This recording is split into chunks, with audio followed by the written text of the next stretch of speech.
고맙습니다. 제가 강연 다니면서 여기서 박수를 제일 많이 받는 것 같아요. 박수도 일당 100으로 치시고. 아까 그 쉬는 시간에 스키 탄 얘기 하시던데, 그죠? 스키장 첨가하신 얘기 하시던데. 저도 그런 경험인데 잠깐 할까요? 네. 저는 그 태어나 스키장을 처음 갔을 때, 원래 그 최하급자 코스에서 이렇게 내려오잖아요? 그리고 스키장 처음 가면 제일 처음 배우는 게 뭐예요?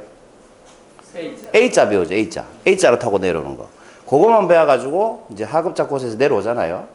저는 그 하급자 코스에서 안 넘어지고 잘 내려오길래 저희 형님이 최상급자 코스로 데리고 가더라고요.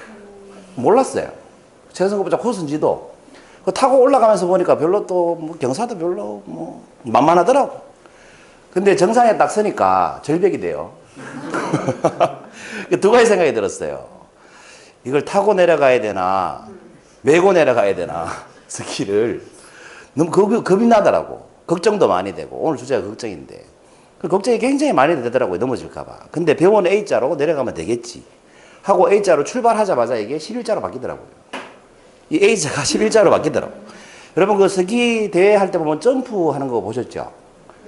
이게 11자로. 활강을 하기 시작했는데.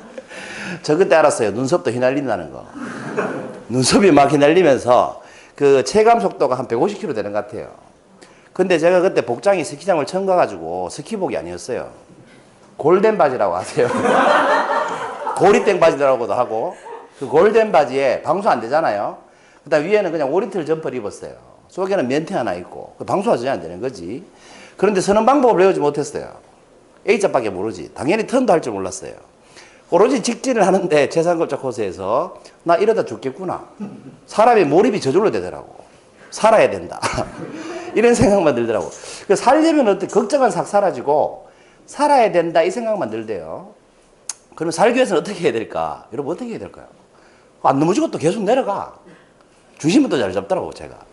그래서 어떻게 했냐면 뒤로 누웠어요. 누웠더니 그 스키 플랫이라고 하잖아요. 떨어져 나가고 사람이 이제 만세의 자세로 이제 경사진 이런 데서 이렇게 내려오기 시작하는데 이 오리틀 파카가 말려 올라가기 시작하는 거예요.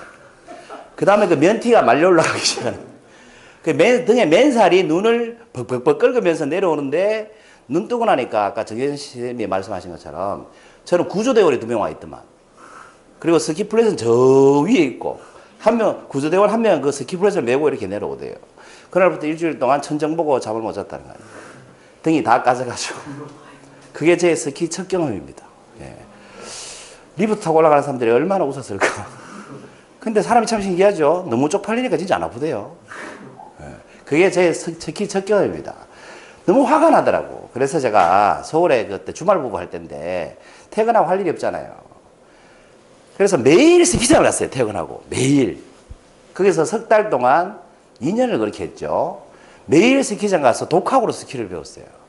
그 저는 눈에 진짜 원 없이 꼬라박혀 봤어요. 정말 누구하고도 비교해도 이길 만큼 내가 원 없이 꼬라박혀 봤어요. 그런데 지금은 숏턴이 된다는 거 아닙니까? 숏턴 아시죠? 롱턴 말고 숏턴. 숏턴 가는 게 있어요. 그 정도 수준이 됐어요. 그러니까 경험을 해본다는 건 정말 중요한 것 같아요. 그 다음에 용평 스키장 가도 안 넘어지고 다 내려올 정도로 이제 타니까. 아무튼 그 얘기를 들으니까 그 생각이 나네요. 어쨌거나 이 주제하고도 좀 비슷한데 출발하기 전에는 걱정이 됐는데 출발하고 나니까 걱정은 싹 사라지고 살아야 된다는 몰입이 되더라는 거지. 제목 한번 읽어봅시다. 시작. 네모. 걱정도 천적이 있습니다, 여러분. 이 천적을 만나면 걱정이 싹 사라지게 할 수 있다는 거죠. 여러 가지 방법이 있겠지만 오늘 그 천적을 좀 알려드리려고 해요. 물 들어와요? 됐네. 여러분, 걱정 많은 사람들의 공통점이 뭘까요? 보면 참 걱정 많아 보이지 않습니까? 여러분도 이럴 때 있죠? 어두운 방구석에서 혼자. 걱정이 많은 사람들의 공통점은 좀 은유적으로 표현하면, 뭐 시적으로 표현하면 이렇습니다. 정원 속에 한 송이 꽃을 보지 못한다는 거예요. 정원은 보는데 한 송이 꽃을 보지 못한다는 거예요. 이번 추석 때 제가 저 시골에 가서 직접 찍은 사진입니다. 코스모스 정말 예쁘죠? 그리고 코스모스가 정말 많더라고. 이 동네는 동네 전체가 코스모스가 이렇게 많더라고요. 어디를 가도. 그래서 이런 동네를 보면 무슨 생각이 드세요? 이게 전원마을일 수도 있고 여러분의 정원이라고 생각을 하셔도 되고, 그리고 사람은 누구나 이런 정원을 꿈꾸지 않습니까? 여러분 이런 정원에 살고 싶지 않아요? 그래서 이런 환경을 보면 아, 코스모스가 많이 피는 이런 곳에 살고 싶다 이런 생각이 들더라고요. 그죠? 그 누구나 앞으로는 이런 곳에서 살고 싶다 이런 생각을 한다는 거예요. 그게 우리가 꿈꾸는 정원이에요. 그런데 현재는 그 정원에서 살고 있지 않죠. 그래서 우리는 정원을 꿈꾸면서 살아요. 근데 제가 오늘 강의를 준비하면서 생각을 해보니까 이 코스모스가 많이 피어 있는 곳을 보고 내가 이런 곳에 살고 싶다는 생각을 했는데 이 한 송이 코스모스가 참 아름답구나라는 생각을 못했던 것 같아요. 근데 이 정원이 아름다운 이유는 코스모스 한 송이가 아름답게 피어 있기 때문에 이 정원이 아름다운 거 아니겠습니까? 근데 우리가 수천 송이의 코스모스가 피어 있는 정원을 꿈꾸면 한 송이의 코스모스가 중요하게 여기지 않는다는 거예요. 그러니까 걱정이 많은 사람들의 공통점은 정원을 꿈꾸기 때문에 지금 내 손에 있는 한 송이 꽃이 소중하게 안 느껴진다는 거예요. 내 손에 없는 정원은 굉장히 부럽고 갖고 싶고 그런데 없으니까 걱정을 하죠. 언제 가질 수 있을까? 못 가지면 어떡할까? 그런데 정작 내 손에 꽃 한 송이는 누구나 질 수 있죠. 그 꽃 한 송이가 아름다운 줄 모르기 때문에 걱정이 된다는 거죠. 정원을 꿈꾸기 때문에. 그래서 내일의 커다란 정원을 꿈꾸느라고 오늘 내가 가진 것에 소중함을 느끼지 못한다는 공통점이 있습니다. 걱정이 많은 사람들은. 그러니까 내가 가진 작은 한 송이를 소중히 여기고 아름답게 느끼면 걱정거리가 없어질 수도 있다는 거죠. 근데 이 걱정은 좀 해로운 쪽에 영향을 더 많이 미치겠죠. 우리가 사는데. 그죠? 좀 불행하게 하거나 힘들게 하거나 고통스럽게 하거나 그렇겠죠. 이 걱정이 어느 정도 힘이 있느냐. 자, 소나무를 가지고 좀 비교를 해드려 볼게요. 여러분 이게 뭐 여행을 가시거나 등산을 가보시면 이런 소나무 가끔 만나시죠. 그리고 뭐 이렇게 표지판에 써놨잖아요. 수령이 뭐 1000년이고 뭐 500년이고 뭐 1500년이 써놨잖아요. 그죠? 여러분 이렇게 큰 소나무는 예를 들어서 뭐 1000년 살았다고 해요. 1000년 동안 얼마나 많은 비를 맞았을까요? 얼마나 많은 번개를 맞았을지 모르겠습니다만 번개를 봤으며 천둥 소리 듣고 그 얼마나 많은 시련을 겪고 지금까지 버티고 있겠냐는 거죠. 그렇지 않습니까? 그렇게 생각해 보면 이 한 1000년 정도 살았는 이 소나무는 1000년 동안 그 힘든 세월을 다 견뎌왔다는 거죠. 대단하죠. 근데 이렇게 힘든 세월을 견뎌온 소나무가 며칠 만에 죽어버린다는 거죠. 뭐 때문에? 온갖 시련을 1000년이나 겪었는데 단 며칠만 방치되면 죽을 수도 있다는 거예요. 하루아침에. 뭐 때문에 그럴까요? 그렇습니다. 이 불치병이라고 하죠. 소나무의 불치병. 그 이름이 뭐예요? 방금 말씀하신 소나무 제선충병이라는 겁니다. 소나무 제선충이라는 충, 기생충이 이 소나무를 죽여버리는 거예요. 이 기생충이 소나무 속에 들어가가지고 소나무의 영양분을 다 빨아먹어 버립니다. 그럼 이 소나무가 며칠 만에 노랗게 변해서, 보이죠, 잎이? 이렇게 노랗게 변하면서 축 처지면서 완전히 죽어버립니다. 근데 살 가능성이 몇 프로일 것 같아요? 제선충병에 걸렸을 때. 제로입니다. 100% 죽어버립니다. 그래서 이 소나무 제선충병을 뭐라고 부르냐면 소나무 에이즈다. 이렇게 봅니다. 걸리면 100% 죽는다고. 그러니까 제가 생각할 때 이 소나무 제선충병은 걱정에 해당된다는 거죠. 아무리 강하고 튼튼하고 오랜 세월을 견뎌온 사람도 걱정거리가 생기면 살 수 없다는 거죠. 그 걱정 때문에. 그 사람은 어떤 대단한 시련 때문에 죽는 게 아니고 조그마한 걱정거리들 때문에 더 죽을 가능성이 높아지는 것 같아요. 그 어떤 그 사람이 책을 썼습니다. 에드워드 포볼스키라는 사람인데 제목이 걱정을 멈추면 병이 낫는다예요. 책 제목이. 그리고 이 사람이 걱정에 대해서 쓴 내용을 보면 걱정하면 심장에 악영향을 미친다고 해요. 또 걱정하면 고혈압이 혈압이 높아진대요. 또 걱정이 많으면 류마티즘에 걸릴 확률도 높아진다고 해요. 또 걱정하면 감기 걸릴 확률도 높아진대요. 그 감기 잘 걸리시는 뭐 걱정이 많은 분들이에요.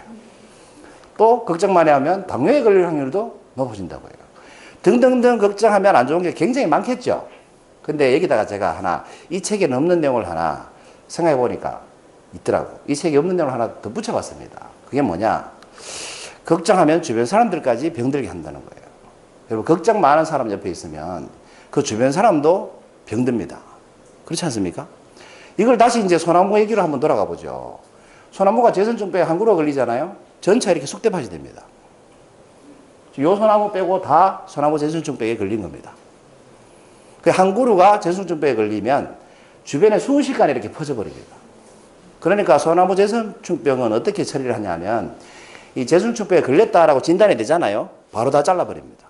그리고 그 자리에서 바로 태워버리고 절대 이동을 못 시킵니다. 이동시키면 다른 소나무에 옮기기 때문에.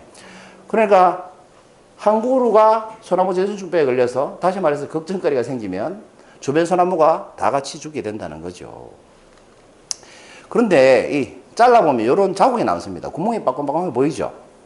이게 소나무 제선충이 살았던 공간입니다. 빠끔빠끔이 사투리입니까, 여러분? 이렇게 살았던 공간인데 이게 바로 극적의 흔적입니다. 우리 인간으로 치면. 여기에 중간에서 이렇게 물 올라가는 거, 영양분 올라가는 걸 다 차단해 버리거든요. 그래서 소나무가 말라 죽게 되는 거예요. 영양분을 하나도 섭취할 수가 없게 되기 때문에. 그런데 소나무 제선충이 어떻게 생긴지 보신 적 있나요? 이 소나무 제선충은 육안으로 잘 안 보입니다. 현미경으로 봐야만 보입니다. 크기가 1mm 미만입니다. 그래서 눈으로는 안 보여요. 그래서 씻어내가지고 나무를 채취해서 물로 씻어내서 그 비크에 넣고 현미경으로 봐야 보이는데 이렇게 보입니다. 요게 알이고요. 요게 유충이고 굵고 긴 거 있죠. 이게 이제 성충입니다. 근데 요 알에서 성충이 되는데 얼마나 걸릴까요, 기간이? 3일이면 됩니다. 정말 빨리 자라죠. 다른 기생충보다 한 10배 이상 빨리 자라는 거예요. 더 놀라운 사실은 두 마리가 만나서 20일이 지나면 20만 마리가 된다는 거죠. 그 성충 두 마리가 만나서 결혼하면 20일이 지났을 때 이게 20만 마리가 된다. 20일 만에. 그 번식력이 어마어마한 거죠. 그죠? 그러니까 아까 그 전체 소나무가 죽을 수밖에 없는 거예요. 더 놀라운 사실이 뭔지 아세요? 천적이 없습니다. 이놈은 어떻게 없앨 방법이 없습니다. 천적이 없다는 거예요. 그 소나무 제선충병에 대한, 제선충에 대한 천적이 없었어요. 그런데 이놈이 지름 1mm도 안 되는 이놈이 나무 속에 살잖아요. 기생충이. 그런데 어떻게 다른 소나무로 옮겨질까요? 지 혼자 이동할 수는 없거든. 지름 1mm도 안 되는 소나무가 주변 소나무를 죽일 수가 없잖아요. 그죠? 이동이 안 되니까. 건너갈 수가 없으니까. 근데 건너가더라는 거지. 건너가서 주변 소나무를 다 죽이더라는 거죠. 어떻게 가능할까요?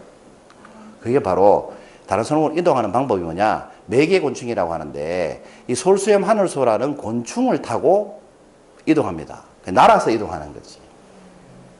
그러니까 이제 소나무 제선충 입장에서는 솔수염 하늘소가 전용기입니다. 전용기. 전용기 타고 이 나무 갔다가 저는 이렇게 옮겨 다닙니다. 그 옮겨 다니는데 옮겨 다니는 방식이 어떠냐 하면 이동 경로를 보시면 그 솔수염 하늘소라는 곤충이 나무 속에 알을 넣으면 그 알이 이제 부화해서 애벌레가 되겠죠. 애벌레가 된 다음에 번데기가 되겠죠. 번데기가 되면 이때 소나무 제선충들이 막 들러붙어요. 그리고 얘가 이제 어른벌레가 되겠죠. 그럼 밖으로 나와가지고 다른 나무로 날아가겠죠. 그때 가슴에 붙어가지고 날아갑니다. 소나무 제선충이 그때 가슴에 붙어서 날아갈 때 이 한 마리의 솔수염 하늘소에 붙어서 날아가는 소나무 제선충의 숫자가 몇 마리 정도 될 것 같아요? 15,000마리 이상이라.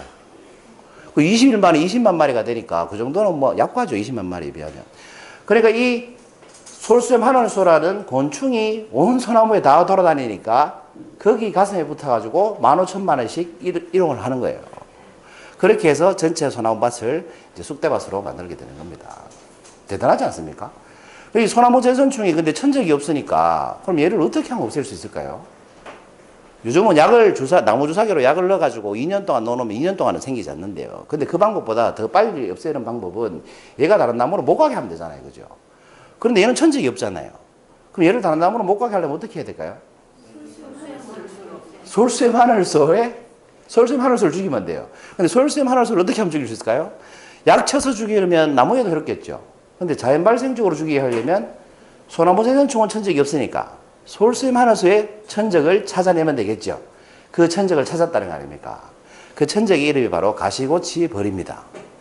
요게 이제 요 크기가 1mm니까 크기는 뭐 얼마 안 되죠. 요 가시고치 벌이라는 게 이제 솔수염 하늘소라는 곤충의 이름이 왜 이렇게 어려워요? 곤충의 천적인데 어떤 식으로 이 천적이 솔수염 하늘소를 죽이느냐면 솔수염 하늘소의 유충이 이렇게 생겼습니다. 애벌레처럼 생겼죠. 나무 속에 이렇게 들어가요. 그러면 가시고치 벌이 고기에다가 자기 알을 낳아요. 그럼 그 애벌레가 되겠죠. 그 애벌레가 솔수염 하늘소 유충보다 굉장히 작아요. 그래 보시는 것처럼 요 부분이 가시고치벌의 애벌레 크기고 이거는 솔샘 하늘소 애벌레 크기입니다. 그런데 이 작은 가시고치벌의 애벌레가 어떻게 이 큰 애벌레를 죽일 수 있을까요? 수액으로, 그러니까 산란관을 통해 가지고 체액을 다 빨아먹습니다. 솔샘 하늘소 체액을 다 빨아당겨 버려요. 그러면 쉽게 말하면 우리가 이제 비닐로 된 우유팩이 있다고 치면 거기에 빨대를 꽂아가지고 우유를 다 빨아먹으면 우유팩이 어떻게 돼요? 쪼그라들죠. 그래서 죽은 솔샘 하늘소의 유축 모습은 이런 모습입니다. 쫙 빨아가지고 다 죽여버립니다. 네. 이런 식으로 이제 말려 죽이게 되는 거죠. 그러니까 정리해보면 이 소나무 제손충은 제가 아까 걱정에 비유할 수 있다고 했죠. 아무리 강하게 자란 사람도 죽이는 게 걱정인 것처럼 아무리 수천 년을 살아온 소나무도 이런 벌레 때문에 순식간에 죽을 수 있다는 거예요. 그래서 소나무 제손충이 걱정이라면 여러분 가시고치벌은 뭐에 해당하는 걸까요? 바로 걱정의 천적이 된다는 겁니다. 그러면 걱정하는 습관을 날려버리는 걱정의 천적, 이렇게 제가 제목을 정했어요. 그럼 실제 걱정의 천적에 해당하는 건 뭘까요? 이걸 하면 걱정이 사라진다는 거겠죠, 그죠? 아니면 걱정을 할 수 없게 된다거나 뭘 것 같아요? 여러분 어떨 때 걱정이 싹 사라지던가요? 살아보시니까 내가 머리에 걱정이 굉장히 많은데 어떨 때 그 걱정이 나도 모르게 사라지던가요? 큰 걱정이지. 역시 개콘 작가를 하셨어야 된다니까. 더 큰 걱정이 생겼을 때, 네, 땡입니다. 뭔 것 같아요? 우리가 걱정할 때는 그런 문제예요. 반대로 언제 걱정이 제일 많아요? 더 쉽게 얘기해 볼까요? 직장인이라고 가정을 합시다. 회사에서 일할 때 걱정이 많아요? 퇴근한 다음에 걱정이 많아요? 더 쉽게 얘기하면 일할 때 걱정이 많아요? 쉴 때 걱정이 많아요? 우리 원장님 손님 많을 때 걱정이 많아요? 손님 없이 혼자 있을 때 걱정이 많아요? 그래요. 그럼 사람이 휴식할 때 걱정이 많겠어요? 바쁠 때 걱정이 많겠어요? 휴식할 때 걱정이 많아요. 그렇죠? 그럼 반대로 얘기하면 어떨 때 걱정이 사라진다? 일할 때, 바쁠 때, 그죠? 뭔가 할 때죠. 그걸 두 글자로 표현하면 행동하고 있을 때입니다. 행동하고 있을 때. 맞아요. 행동해서 몰입할 때죠. 그러니까 우리가 움직이고 있으면 걱정할 일이 사라진다는 거예요. 막 걱정 막 하고 있는데 갑자기 택배 오잖아요. 걱정이 싹 사라져요. 택배 받는 동안은. 몸이 움직이니까. 움직이는 순간 걱정이 사라진다는 거지. 그러니까 우리가 행동하면 걱정이 사라집니다. 순식간에. 왜 그러냐? 이론적으로 말씀드리면 이런 원리 때문에 그렇습니다. 보이시는 화면이 뭔가요? 자유의 신상이죠. 여러분 이 자유의 신상을 지금 한번 떠올려 보세요. 떠오르고 계시죠? 자유의 신상이 떠오르는 동안 걱정거리도 동시에 한번 떠올려 보세요. 사람은 누구나 걱정 하나씩 있을 거 아니에요. 여러분 걱정하고 자유의 신상을 동시에 한번 떠올려 보세요. 가능합니까? 불가능합니까? 걱정하고 자유의 신상이 오버랩 됩니까? 안 됩니까? 안 됩니다. 여러분 인간의 뇌는 한 번에 한 가지 생각밖에 못하게 돼 있어요. 자유선 생각했다가 걱정 생각했다가 왔다 갔다 할 수는 있어도 동시에 할 수는 없다는 거예요. 그렇지 않나요? 그게 이제 가끔 이런 분이 계세요. 근데 이거는 왜 그러냐 하면 너무 순식간에 왔다 갔다 하기 때문에 동시에 일어나는 걸로 착각하는 거예요. 그럴 수도 있겠네요. 두 분은 다음부터 제가 강의할 때 대답 안 하셔도 됩니다. 어쨌든 사람은 뇌구조상 한 번에 두 가지 생각을 동시에 할 수 없고 또 사람은 생각을 할 때 이미지로 해요? 글로 해요? 여러분 김병철 소장 이렇게 떠올리시면 김병철이라는 글자가 떠다녀요? 얼굴이 떠다녀요? 그렇죠. 모든 사람은 이미지로 생각을 하기 때문에 글자로 생각하지 않거든요. 그래서 걱정거리에 대한 이미지, 예? 내가 일어나고 있으면 일에 대한 이미지, 이 이미지가 동시에 떠오르진 않는다는 거지. 하나만 떠오른다는 거죠. 그러니까 이걸 하고 있으면 이게 안 나는 거고 걱정을 하고 있으면 이게 생각이 안 나는 거지. 무슨 말인지 아시겠죠? 그러니까 걱정이 안 되게 하려면 어떻게 해야 돼요? 억지로라도 행동하고 있으면 이 걱정은 생각날 수가 없다는 거예요. 그래서 행동을 하라는 겁니다. 여러분 데일 카네기라는 분 아시죠? 이 자기관리론이라는 책에 보면 이 사람 이야기가 나옵니다. 더글라스라는 분의 이야기가 나오는데 이 더글라스라는 사람이 5살 된 딸을 잃었어요. 죽었어요. 슬픔이 이로 말할 수가 없겠죠. 그런데 아내가 더 슬퍼할까봐 꾹꾹 참고 하루하루 그냥 힘들게 그렇게 살았어요. 그런데 한 1년쯤 지났는데 둘째 딸이 또 생겼어. 그 얘가 태어났어요. 축복이라고 생각했어요. 근데 둘째 딸이 태어난 지 5일 만에 또 죽어버렸어요. 그 슬픔, 걱정, 두려움 이런 말로 표현할 수가 없이 힘들었겠죠. 그렇게 힘들어하면서 살고 있는데 정신병원에 가니까 여행 가라고 해서 여행 가보고 약 먹으라 해서 약 먹어보고 다 해봤는데 효과가 없더래요. 근데 친척들이 걱정에 대해서 이 드글라스라는 사람을 찾아왔어요. 찾아와가지고 위로를 해주려고 하는데 그 조카가 철 모르는 한 6살 정도 되는 조카가 와가지고 이렇게 얘기하는 거예요. 삼촌 배 만들어줘. 우리 식으로 표현하면. 그 장난감 배를 조립해달라고 하는 거예요. 조립하는데 한 3, 4시간 걸리는 그 장난감을 가지고 와서 조립을 해달라고 하는 거예요. 여러분 조립해주고 싶어요? 안 해주고 싶어요? 내가 힘들어 죽겠는데. 그런데 이 철 모르는 조카가 계속 조르니까 어쩔 수 없이 그 배를 4시간 동안 조립해줬다고 합니다. 그런데 이 사람이 그 배를 조립하면서 놀라운 경험을 하게 된 거예요. 그 3, 4시간 동안 우울하지 않더라는 거예요. 슬프지 않더라는 거예요. 걱정이 싹 사라지더라는 거예요. 그래서 내가 걱정이 될 때마다 행동하면 되겠구나라는 걸 깨달았어요. 그리고 집에 가서 고칠 거리를 찾아봤어요. 수도꼭지 고장난 거, 뭐 고장, 목록을 작성해 보니까 한 2주일 동안 찾아내니까 자기가 집에 수리해야 될 게 242가지더랍니다. 그래서 242가지의 수리할 거리를 찾아가지고 2년 동안 그걸 자기가 직접 다 수리했대요. 그러니까 병원 가서 약 안 먹어도 되고 여행 안 가도 훨씬 더 걱정할 일이 없어지더라는 거예요. 집에 오면 할 일이 있으니까. 다른 말로 뭐예요? 행동하게 되니까 걱정이 자연스럽게 사라지더라는 거예요. 그리고 행동 많이 하면 사람이 피곤해요, 안 피곤해요? 피곤하죠? 그 자동으로 잠을 잘 자게 되는 거예요. 피곤해 죽겠는데. 그렇지 않습니까? 그런데 우리가 아무것도 안 하고 걱정만 하면 불면증 걸리죠. 안 피곤하잖아요. 첫째. 그러니까 여러분, 걱정이 많이 들 때는 뭔가를 행동하면 된다는 거죠. 우리 걱정할 틈이 없다 이런 말 하죠. 이 말을 아주 유명하신 분도 했습니다. 어떤 기자가 물었죠. 하루에 18시간씩 일하는 전쟁 중에 하루에 18시간씩 일하는 처칠에게 이렇게 물었습니다. 업무량이 과중하지 않습니까? 그 책임감에 지치지 않습니까? 그런데 어떻게 그렇게 걱정 없이 사십니까? 평화롭게 사십니까? 이렇게 물어봤어요. 그랬더니 처칠이 한 대답이 이거죠. 나는 너무 바쁩니다. 그래서 걱정할 틈이 없습니다. 이렇게 얘기했답니다. 그러니까 사람이 바쁘면 걱정할 틈이 없어진다는 거죠. 파스테레라는 분 아시죠? 탄저병 백신 만들고 찾아내고 해서 인류를 막 구해내신 분인데 이분은 또 이렇게 얘기를 하신 적이 있어요. 평화는 도서관과 연구실에 가면 찾을 수 있다. 왜 이렇게 말씀하셨을까요? 연구하는 사람들은 도서관이나 연구실에서 자기가 뭔가를 발견하기 위해서 연구하잖아요. 그럼 몰입을 하게 된대요. 여러분 몰입을 하게 되면 딴 개인적인 걱정을 할 겨를이 없다는 겁니다. 그래서 실제로 통계적으로 이게 조사를 해보면 직업이 연구원인 사람들은 신경쇠약에 걸릴 일이 잘 없대요. 왜? 그 걱정할 틈이 없어가지고 자기 연구거리 생각하느라고 하루 종일. 역시 행동하고 있으면 걱정할 틈이 없어지는 거죠. 물리학에서는 이런 말이 있습니다. 자연은 진공상태를 싫어한다. 자연이 진공상태면 생명이 살 수가 없겠죠. 그런데 여러분 사람도 똑같아요. 사람의 마음은 마음의 진공상태를 싫어한다는 거죠. 마음이 진공상태면 텅 비어 있다는 얘기잖아요.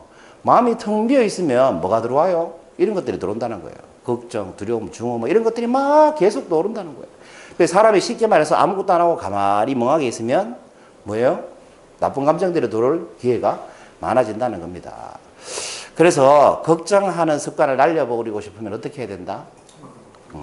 행동해야 된다 이 말입니다. 여러분 행동하면 뭐가 쌓입니까? 아까 사공쌤도 얘기하셨어요. 행동하면 뭐가 쌓여요? 경험이 쌓이죠. 자기가 경험한 건 주관적으로도 소중하다고 느낀다 그랬잖아요. 그죠? 여러분 행동하면 경험이 반드시 쌓이죠. 이거는 안 쌓일 수가 없는 거잖아요. 그죠? 일단 행동하면 경험이 쌓입니다. 그럼 경험이 많이 쌓이면 뭐가 생깁니까 여러분? 영어로 노하우라고 합니다. 두 글자 지혜, 지혜도 맞겠죠. 내공이 쌓입니다. 내공이 많은 사람은 그러니까 내가 예를 들어서 1억 떼어본 사람은 1000만 원 떼어도 꿈쩍도 안 하죠. 그죠? 근데 태어나서 처음 10만 원 떼인 사람은 죽을 것 같죠. 사람 심리가 그렇잖아. 그렇지 않습니까? 10대 맞아본 사람은 한 대 맞아도 괜찮아요. 그죠? 근데 태어나서 처음 이렇게 맞아본 사람은 한 대 맞으면 죽을 것 같아요. 그런 게 세상살이 이치잖아요. 그죠? 그러니까 경험이 자꾸 나쁜 경험이든 좋은 경험이든 자꾸 쌓이다 보면 그게 뭐가 돼요? 결국은 내공이 돼요. 좀 더 유창한 말로 회복 탄력성이 강해진다 이 말이죠. 이걸 여러분 바다에 비유하면 이렇습니다. 여러분 태풍 온다고 여행 가니 많이 이런 얘기 하시던데 태풍이 오면 파도가 치죠. 막 바닷물이 험하게 바뀌잖아요. 높낮이도 바뀌고 방향도 바뀌고. 그런데 저 바닷속에 한 1km쯤 바닷속이 그렇게 파도를 칠까요? 아니면 1km까지 안 가도 한 해저 한 100m만 들어가도 위에서는 태풍이 치고 바닷물이 난리를 치지만 그 속에 있는 100m 안에 있는 바닷속은 어때요? 고요할 거라는 거예요. 그러니까 여러분 이게 내공이 많은 사람과 내공이 없는 사람의 차이라는 겁니다. 경험이 많고 내공이 많은 사람은 깊은 바닷속에 있는 물과 같은 거예요. 그래서 위에서 외부에서 아무리 바람이 불고 파도가 쳐도 고요하게 있을 수 있어요. 이걸 조금 유식한 말로 하면 뭐예요? 평정심을 유지하면서 살 수 있다는 거예요. 그런데 이 내공이 없고 경험이 별로 없고 행동하지 않은 사람들은 어때요? 놀래가지고 바람에 맞아가지고 치는 파도처럼 늘 정신없이 왔다 갔다 오라 갔다 한다는 거예요. 그래서 여러분 우리가 걱정을 없애고 싶으시면 걱정 안 해야지. 제가 지난주에 말씀드렸죠. 안 해야지 하면 더 생각난다고. 걱정 안 해야지가 아니라 그냥 행동을 하세요. 그게 집안 청소든 빗자루질이든 걸레질이든 뭐든 하기 시작하면 여러분 걸레질 5분만 해야지 하고 5분만 하신 분 계세요? 걸레질 5분 하기 시작하면 꼭 50분 동안 온 집안을 다 닦아야 됩니다. 그게 사람의 본능이겠다. 그래서 걱정이 생기시면 일단 행동하시라는 거죠. 그러면 경험이 쌓이고 경험이 쌓이면 그게 내공이 되고 내공이 쌓이면 어떻습니까? 하루하루를 평온한 마음으로 살 수 있다는 겁니다. 깊은 바닷속의 물처럼. 감사합니다. 마치겠습니다.